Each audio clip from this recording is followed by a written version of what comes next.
कैसे हैं आप लोग। आशा करता हूं कि आप लोग एकदम स्वस्थ होंगे। स्वास्थ्य बनाए रखिए, अपने आप को सुरक्षित रखिए। सुरक्षा ही स्वास्थ्य है। अगर आप सुरक्षा अपने बनाए रखते हैं तो आपके स्वास्थ्य में किसी प्रकार की कोई कमी नहीं आएगी। आज मैं आप लोगों के सामने लेकर के आया हूं एक नया चैप्टर, कैदी और कोकिला। कैदी जो जेल में बंद हैं और कोकिला कोयल जो स्वतंत्र है और वह पेड़ों पर अपनी ध्वनि को विस्तारित कर रही है। और उस ध्वनि से कैदी के ऊपर क्या प्रभाव पड़ रहा है, इस पाठ में, इस कविता में दिया गया है। इससे पहले हम चलिए जानते हैं आज इस कैदी और कोकिला को पढ़ने से पहले लेखक के बारे में, कवि के बारे में। तो कवि का नाम है माखनलाल चतुर्वेदी। जी हाँ, माखनलाल चतुर्वेदी जी इस रचना के रचयिता हैं, रचनाकार हैं। माखनलाल चतुर्वेदी की, जैसा जी कि आप जानते होंगे, माखनलाल चतुर्वेदी जी को एक भारतीय आत्मा के नाम से भी जाना जाता है। एक भारतीय आत्मा क्यों? क्योंकि इनके अंदर भारतीयता की भावना कूट कूट के भरी हुई है। देशभक्ति की कविताएं इन्होंने बहुत ही मर्मस्पर्शी रूप से रची है। तो सबसे पहले आइए हम इनका जीवन परिचय जानते हैं। माखनलाल चतुर्वेदी जी का जन्म मध्य प्रदेश के होशंगाबाद जिले में, किस जिले में? होशंगाबाद जिले में बाबई गांव में हुआ था। किस गांव में हुआ था? बाबई गांव में, बाबई। और जन्म इनका 1889 1889 में हुआ था। 1889 में हुआ था, 1889 हुआ था। और मात्र 16 वर्ष की अवस्था में वो शिक्षक बने। उस समय की मांग थी और उस समय इतनी प्रतिस्पर्धा नहीं थी, तो उम्र भी, कम उम्र के लोगों को भी जो है शिक्षण कार्य करने का अवसर प्रदान कर दिया जाता था। आज तो 18 वर्ष, 21 वर्ष के उम्र के लोगों को शिक्षण कार्य के लिए लगाया जाता है, आप जानते होंगे। तो 16 वर्ष की अवस्था में ही माखनलाल चतुर्वेदी जी शिक्षक बन गए और बाद में अध्यापन कार्य छोड़कर उन्होंने प्रभा पत्रिका, प्रभा याद रखिएगा, प्रभा पत्रिका का संपादन शुरू किया। समाचार पत्र पत्रिकाएं होती है ना, तो उसका संपादन शुरू किया। और देशभक्ति और देशभक्त कवि एवं प्रखर पत्रकार थे। वे कैसे थे? देशभक्त कवि और प्रखर पत्रकार थे। उन्होंने कर्मवीर और प्रताप, उन्होंने कर्मवीर और प्रताप का भी संपादन किया। सन 1968 में उनका देहांत हो गया। 1968 में उनका देहांत हो गया। जी हाँ, इनकी प्रसिद्ध रचना है जिसमें साहित्य अकादमी, पद्म भूषण आदि विभिन्न पुरस्कार मिले हैं। हिम किरीटनी साहित्य अकादमी पुरस्कार के लिए प्रथम रचना है। हिम किरीटनी, साहित्य देवता, हिम तरंगिणी, बेणुलो गूंजे धरा आदि इनकी प्रमुख रचनाएं हैं।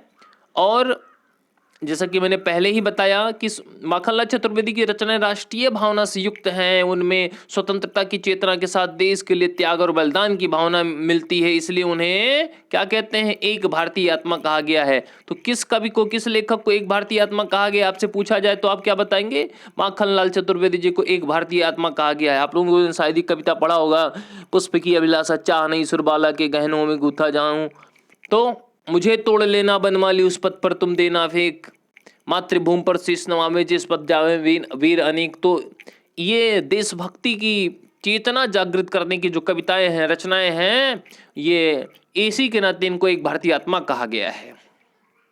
जी हाँ, तो चतुर्वेदी जी की जो रचनाएं हैं बड़ी ही महत्वपूर्ण हैं। आइए हम अब इस प्रस्तुत कविता के बारे में कुछ जानकारी प्राप्त करते हैं। ब्रितानी उपनिवेशवाद, जब अंग्रेजों का शासन था तो वो कितना परेशान करते थे, लोगों का शोषण करते थे। शोषण तंत्र का बारीक विश्लेषण करती कैदी और कोकिला कविता बहुत लोकप्रिय रही है। किस तरह से कैदी का, भारतीय लोगों का, आम जनमानस का शोषण किया जाता था अंग्रेजों के द्वारा, इस कविता में यही दर्शाया गया। कविता बहुत लोकप्रिय रही। ये उस समय के लोगों की जुबान पर यह कविता रटी हुई थी, क्योंकि उनकी अपनी स्वयं की वेदना को इस कविता के माध्यम से स्वर दिया गया था। कविता भारतीय स्वाधीनता सेनानियों के साथ जेल में किए गए दुर्व्यवहारों और यातनाओं का मार्मिक साक्ष्य प्रस्तुत करती है। किस तरह से उनको सताया जाता था, मारा पीटा जाता था, दुख दिया जाता था, उनको रोने तक नहीं दिया जाता था, रोने पर और सताया जाता था, मरने भी नहीं दिया जाता था। आज आगे कविता में आपको बताया जाएगा, मरने भी नहीं देते पेट भर खाना। और कवि जेल में एकाकी और उदास है। एकाकी मतलब अकेला है, अलोन, अकेला है, एकाकी और उदास है, कोई साथी नहीं, कोई संगी नहीं, कोई सहारा नहीं, क्योंकि सब दुखी है ना। कोकिल से अपने मन का दुख, असंतोष और ब्रितानी शासन के प्रति अपने आक्रोश को व्यक्त करते हुए वह कहता है कि यह समय मधुर गीत गाने का नहीं बल्कि मुक्ति का गीत सुनाने का है। कवि को लगता है कि कोयल भी पूरे देश को एक कारागार के रूप में देखने लगी है, इसलिए अर्धरात्र में चीख उठती है। तो आइए हम कविता देखते हैं। कविता यहां से प्रारंभ होती है। क्या गाती हो, क्यों रह जाती हो, कोकिल बोलो तो। क्या लाती हो, संदेशा किसका है, कोकिल बोलो तो। क्या गाती हो, यहाँ कवि कहते हैं, माखनलाल चतुर्वेदी जी कहते हैं, हे कोयल तुम क्या गा रही हो। जैसा कि अभी पहले मैंने बताया कि सब कुछ जागृत करने की आवश्यकता है। जैसा बताया गया है ऊपर कि कोयल पूरे देश को क्या बना रही है, कारागार। मधुर गीत गाने की अपेक्षा, देखिए कवि चाह रहा कि मधुर गीत गाने की अपेक्षा वह मुक्ति का गीत सुनाए तो ज्यादा बेहतर होगा। मधुर गीत गाने की अपेक्षा कैसा गीत गाने की बात हो रही है, कवि चाह रहा है क्या गाती हो, क्यों रह जाती हो, कोकिल बोलो तो। क्या लाती हो, संदेशा किसका है, कोकिल बोलो तो। हे कोयल बताओ, क्या तुम किसी का संदेशा लाई हो। तुम जो बोल रही हो, तुम जो गा रही हो, उसका क्या उद्देश्य है, क्या संदेश है, बताओ हे कोकिल, बताओ, बोलो। फिर कवि अपनी बात कहता है, मैं कहा हूं ऊंची काली दीवारों के घेरे में, डाकू चोरों बटमारों के डेरे में, जीने को देते नहीं पेट भर खाना, मरने भी देते नहीं तड़प रह जाना। जीवन पर अब दिन रात कड़ा पहरा है, शासन है या तम का प्रभाव गहरा है। हिमकर निराश कर चला रात भी काली, इस समय कालीमा मई जगी क्यों आली। तो जैसा कि यहाँ बताया गया है, ऊंची काली दीवारों के घेरे में, तो जो ये जेल होता है वो कैसा होता है, ऊंची काली दीवारों के घेरे में। तो काली का तात्पर्य क्या है, अंधकार, अंधेरी, काल कोठरी अंधकार में रख देते हैं। तो अंधेरी का तात्पर्य मुख्य उद्देश्य ये होता है वहां पर सोचने विचारने की क्षमता कम हो जाती है। मनोवैज्ञानिक तथ्य है, फैक्ट है। अगर व्यक्ति अंधेरे में रहे तो वहां सोच विचार की क्षमता आपकी कम हो जाएगी, इसलिए लोगों को जो है काल कोठरी में अर्थात अंधेरे कमरे में रखा जाता था। फिर आगे कह रहे हैं, जीने को देते नहीं पेट भर खाना। पेट भर के भोजन भी नहीं मिलता है कि जिससे उनका जीवन चले ठीक से, हष्ट पुष्ट रहे, तंदुरुस्त रहे, स्वस्थ रहे। मरने भी देते नहीं तड़प रह जाना, और मरने भी नहीं देते जबरदस्ती थोड़ा ही खाना खाओ, मार पीट के खिलाते हैं, लेकिन पेट भर के भी नहीं खिलाते। जीवन पर अब दिन रात कड़ा पहरा है। जीवन पर कहीं ऐसा ना हो तुम भाग जाओ, कहीं ऐसा ना तुम हंस लो, कहीं ऐसा ना किसी तुम बात कर लो, कहीं ऐसा ना हो तुम खुश हो जाओ। तो जीवन पर जो है अंग्रेजों का कड़ा पहरा था। भोजन देते ही नहीं थे, ऐसा मान लीजिए कि वह भोजन नहीं देते थे, नाम मात्र का भोजन देते थे। तो जीवन पर जो है बड़ी ही कठिनाई थी, कड़ा पहरा था। शासन है या तम का प्रभाव गहरा, आपसे प्रश्न पूछा जाएगा क्यों, किसकी तुलना जो है तम के प्रभाव से की गई है, तो अंग्रेजी शासन की तुलना तम के प्रभाव से की गई। शासन है या तम का प्रभाव गहरा है, ये शासन है, अंग्रेजी शासन है, या तम माने अंधेरा, तम का अर्थ है अंधेरा, ध्यान रखेंगे, तम का अर्थ है अंधेरा, ठीक है। तो तम का प्रभाव गहरा है, हिम कर निराश कर चला रात भी काली। तो हिमकर का अर्थ क्या है, हिमकर का अर्थ है चंद्रमा, चांद। हिमकर निराश कर चला रात भी काली, ये चंद्रमा की रोशनी भी फीकी हो गई है, मध्यम हो गई है, कम हो गई है, उसने निराश कर डाला है, और रात भी काली है, रात भी काली है। और इस समय कालीमा मई जगी क्यों आली, इस कालीमा मई अवसर पर, समय पर, हे सखी, आली का तात्पर्य कौन है, हे सखी तुम क्यों जगी हो, क्या कारण है बताओ। इसमें देखिए प्रश्नीकरण अलंकार का प्रयोग किया गया है, क्यों जगी के लिए जो है प्रश्नीकरण अलंकार कम होगा, जहां प्रश्न किया जाता है वहां प्रश्नीकरण अलंकार होता है। क्यों हूक पड़ी बेदना बोझ वाली सी, कोकिल बोलो तो, क्या लूटा। फिर कभी प्रश्न करता है कोयल से, क्यों हूक पड़ी, तुम आवाज क्यों दे रहे हो, तुम क्यों पुकार रही हो, और वेदना बोझ वाली सी, तुम्हारी स्वर में, तुम्हारे वाणी में बोझ की वेदना लग रही है। वेदना का मतलब दुख, दुख रूपी जो है वेदना नजर आ रही है। कोकिल बोलो तो क्या लूटा, क्या लूटा मृदुल वैभव की रखवारी सी, क्या लूटा मृदुल वैभव की रखवारी सी, क्या लूटा मृदुल वैभव की रखवाली सी। कोकिल बोलो तो क्या तुम किसी कोमल भाव की रक्षा कर रही थी, तुम किसी धन संपन्नता समृद्धि संपदा की रक्षा कर रही थी, जो तुम्हें नजर आ रहा है कि वो लूटा जा रहा है, नष्ट भ्रष्ट किया जा रहा है, या हुई बावली, या पागल हो गई हो। कवि की नजर में पहला कारण तो ये लग रहा है कि कोयल शायद कुछ लुटता हुआ दिख रही इसलिए पुकार रही है, या फिर कोयल बावली हो गई है। बावली का मतलब पागल हो जाना। अर्धरात्र को चीखी, भला ऐसी ही सामान्य परिस्थिति में कोई आधी रात को तो चीखता नहीं है। कोकिल बोलो तो किस दावानल की ज्वालाएं हैं देखी, कोकिल बोलो तो। फिर कभी को लग रहा है शायद वह दावानल, जंगल में लगने वाली आग को दावानल कहते हैं।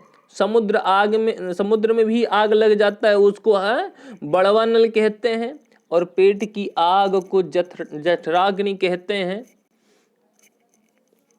विरहाग्नि भी है, विरह रूपी अग्नि भी होता है, जो नायक नायिका प्रेमी प्रेमिका को सताता है।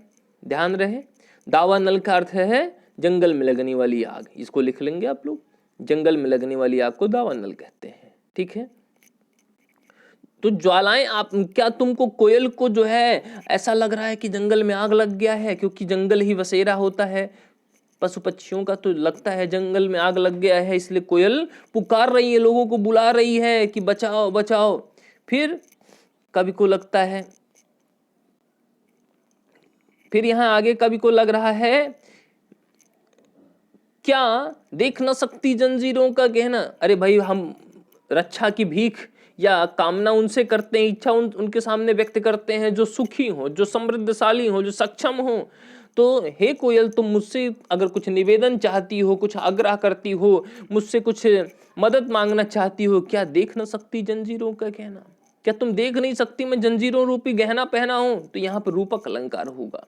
जंजीरों का गहना में क्या होगा, रूपक अलंकार, क्योंकि जंजीरों को गहना मान लिया गया, इसलिए यहाँ रूपक अलंकार होगा। ध्यान रहे, अलंकार का वीडियो आप शीघ्र ही पाएंगे, अलंकार का वीडियो आपको मिल जाएगा। तो क्या देख न सकती जंजीरों का गहना, हथकड़ियां क्यों, इन्हें हथकड़ी क्यों कहे लेखक कवि माखनलाल चतुर्वेदी जी इसको हथकड़ी नहीं स्वीकार करते हैं, हथकड़ी नहीं कहते हैं। हथकड़ियां क्यों, यह ब्रिटिश राज का गहना, ब्रिटिश राज के द्वारा प्रदान किया जाने वाला एक शोभा है, एक सम्मान है हमारे लिए। वो हमारे ऊपर जुल्म करने वाले करते रहेंगे, और हम इसी तरह मातृभूमि पर अपने आप को न्यौछावर करते रहेंगे। फिर कवि कहता है, लेखक माखनलाल चतुर्वेदी जी कहते हैं, कोल्हू का चर्रकचू जीवन की तान। ये कोल्हू का चर्रकचू ध्वनि है। कोल्हू होता है ना, बैल कोल्हू आदि, बैल खींचते हैं, लेकिन यहाँ बैलों से नहीं, मनुष्यों से, कैदियों से खिंचवाया जाता है। तो कोल्हू का चर्रकचू, जो कोल्हू की ध्वनि निकलती है, चर्रकचू जीवन का तान है, वही जीवन का संगीत बन चुका है। गिट्टी पर उंगलियों ने लिखे गान, और गिट्टी पर पत्थर पर उंगलियों से, कठोर पत्थरों पर कोमल उंगलियों से भी गान लिख दिया है, एक निशान बना दिया है। और हूँ मोट खींचता लगा पेट पर जुआ। जुआ जानते होंगे आप लोग, जुआठा बैलों के गले में डाला जाता है, और मोट वही जो कुल्हू का होता है, मोट कहते हैं। तो हूँ मोट खींचता लगा पेट पर जुआ, पेट पर जुआठा लगा करके, ये जो है माखनलाल चतुर्वेदी जी बता रहे हैं कि हम इस कैद खाने में, इस काल कोठरी में कितना अथक परिश्रम कर रहे हैं, अर्थात पशुओं के समतुल्य हमसे काम कराया जा रहा है, और भोजन तो बिल्कुल भी नहीं दिया जा रहा है। ऊंट के मुंह में जीरा के समान भोजन मिलता है, और काम हम बैलों की तरह करते रहते हैं, परिश्रम खूब कराया जा रहा है, ऐसा बताते हैं।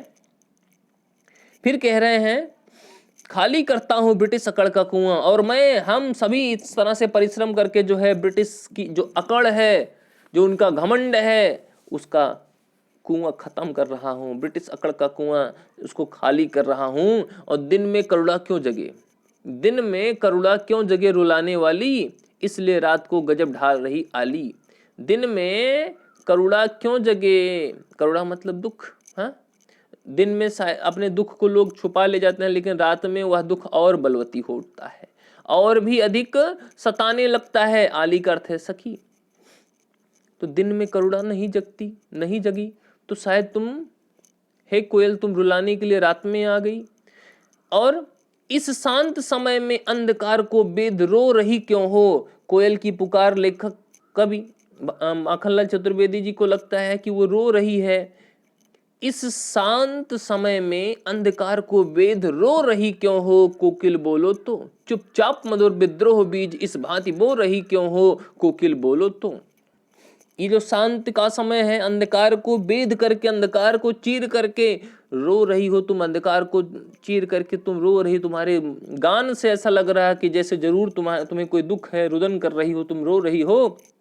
चुपचाप मधुर विद्रोह बीज इस भांति बो रही हो क्यों, कोकिल बोलो तो। हे कोकिल बताओ, तुम इस तरह से मधुर विद्रोह का बीज क्यों, मधुर यहाँ तात्पर्य धीरे धीरे धीरे धीरे विद्रोह का बीज क्यों बो रही हो, हे कोकिल बोलो, बताओ कोकिल। फिर आगे बड़ा ही सुंदर पंक्ति है। काली तू रजनी भी काली, काली शब्द का प्रयोग कई बार किया गया है। काली तू रजनी भी काली, शासन की करनी भी काली, काली लहर कल्पना काली, मेरी काल कोठरी काली, टोपी काली, कमली काली, मेरी लौह श्रृंखला काली, पहरे की हुंकृत की ब्याली, तिस पर है गाली ए आली। तू भी काली, कोयल का भी रंग काली काला। रजनी भी काली, रजनी का तात्पर्य रात्रि, रात्रि का भी स्वरूप काला। शासन की करनी भी काली, शासन की करनी काली है क्योंकि ये समानता का व्यवहार नहीं करते हैं। सज्जनों को भी, देशभक्तों को भी डाकू चोरों और राहगीरों के साथ बंद कर देते हैं। काली लहर कल्पना काली, और ये जो मन की लहरें हैं, उमंग है या भावनाएं हैं, वह भी काली हैं, अनिश्चित हैं। मेरी काल कोठरी काली, जहां लेखक बंद है, कैद है, कभी बंद है, कभी माखनलाल चतुर्वेदी जी, वह भी काली। टोपी काली, कमली काली, जो टोपी पहन रखे वह भी विरोध की है, काला जो है विरोध का भी प्रतीक होता है। कमली का तात्पर्य कंबल, वह भी काली है। मेरी लौह श्रृंखला काली, जो लोहे की श्रृंखला का तात्पर्य जंजीरें जो पहनाई गई हैं, हथकड़ियां जो हैं, वह भी काली हैं। पहरे की हुंकृत की ब्याली, ब्याली का तात्पर्य, ब्याल का अर्थ है सर्प और ब्याली का अर्थ है सर्पिड़ी, ब्याल का स्त्रीलिंग है ब्याली। तिस पर है गाली ए आली, और उस पर गाली है ए आली, और उस पर ये चीजें, ये पुकार, ये अगर कोई व्यक्ति दुखी होता है उसके लिए हंसी गाली लगता है, उसके लिए मधुर गीत जो है उसके दुख को, उसके संतापों को और बढ़ा देता है। तो इसलिए कवि को यह लग रहा है, तिस पर गाली है ए आली, है सखी इस पर मुझे ये गाली लगता है, कष्टदायक लगता है, इस काले संकट सागर पर मरने की मदमाती। और तुम इस काले संकट रूपी सागर पर मरने को मदमाती हो, मरने की को मदमाती, मद माने नशा, मद में मैंने नशे में पड़ गई हो, तुम बोल रही हो कोकिल बोलो तो। अपने चमकीले गीतों को क्यों हो तैराती, तुम्हारे गीत बड़े चमकीले हैं, उसको क्यों तुम बिखेर रही हो, क्यों हो तैराती, कोकिल बोलो तो। और तुझे मिली, अब कभी यहाँ पर कोयल के प्रति अपनी ईर्ष्या भाव को व्यक्त कर रहा है। ईर्ष्या इसलिए क्योंकि कोयल तो स्वतंत्र है ना, और यहाँ आप देख सकते हैं कवि को दर्शाया गया है, वो कहाँ है, वह काल कोठरी में है, जैसा कि पंक्तियों के माध्यम से स्पष्ट किया गया है। सुनिए, तुझे मिली हरियाली डाली, तुझे मिली हरियाली डाली, मुझे नसीब कोठरी काली, तेरा नभ भर में संसार, मेरा 10 फुट का संसार। अंतर देखिए, तुझे मिली हरियाली डाली, हरियाली खुशी समृद्धि का प्रतीक है, तुम्हें जो है खुशी मिल रही है, समृद्धि मिल रही है, अर्थात तुम स्वतंत्र हो। मुझे नसीब कोठरी काली, और मैं कैद हूं काली कोठरी में, तेरा नभ भर संसार, और तुम पूरे आसमान में उड़ सकती हो, मेरा 10 फुट का संसार। मैं 10 फुट के अंदर ही रह सकता हूँ, वही दुख अपना व्यक्त कर सकता हूँ। और तेरे गीत कहावे वाह, अगर तुम गाती हो तो लोग प्रसन्न होते हैं, कहते हैं अरे वाह क्या मधुर गीत है। रोना भी है मुझे गुनाह, और मैं अगर रो भी दूं, अपना दुख व्यक्त भी कर दूं, तो भी मुझे सताया जाता है। देख विषमता तेरी मेरी, बजा रही तिस पर रणभेरी। तुम्हारी और मेरी विषमता मतलब अंतर देखो, बजा रही तिस पर रणभेरी, और उस पर तुम युद्ध का बिगुल बजा रही हो। भला मुझसे क्या चाहती हो तुम? इस हुंकृत पर, हुंकार, हुंकृत का तात्पर्य हुंकार, इस हुंकृत पर अपनी कृत से और कहो क्या कर दूं। कृत माने रचना। अब इस हुंकार पर, इस पुकार पर, इस तुम्हारे आह्वान पर बताओ अपनी इस रचना से और क्या कर दूं। कोकिल बोलो तो, हे कोयल बोलो तो, कोकिल बोलो तो। मोहन के व्रत पर, यहां मोहन कौन है? मोहन है गांधी जी, जिनका पूरा नाम था मोहनदास करमचंद गांधी। तो मोहन के व्रत पर, मोहन के व्रत पर प्राणों का आसो किसमें भर दूं। प्राण, आसो का तात्पर्य है मदिरा, ध्यान रखें, आसो का तात्पर्य है मदिरा। प्राणों का रस या मदिरा किस पर भर दूं, तो यहां रस ज्यादा उपयुक्त माना जाएगा। मोहन के व्रत पर, तो मोहन का व्रत क्या था? मोहनदास करमचंद गांधी जी का क्या व्रत था? महात्मा गांधी जी का क्या व्रत था? देश की स्वतंत्रता, देश को अंग्रेज के गुलामी से मुक्त कराना। तो ये स्वतंत्रता का जो इनका व्रत है, उस पर मैं क्या करूं? प्राणों का आंसू किसमें भर दूं? किसमें? प्राण रूपी मैं मदिरा भर दूं। कोकिल बोलो तो, कोकिल बोलो तो ये आपका कविता है कैदी और कोकिल। अब हम अगले अंक में अध्ययन करेंगे प्रश्नोत्तर का। तब तक के लिए बस इतना ही।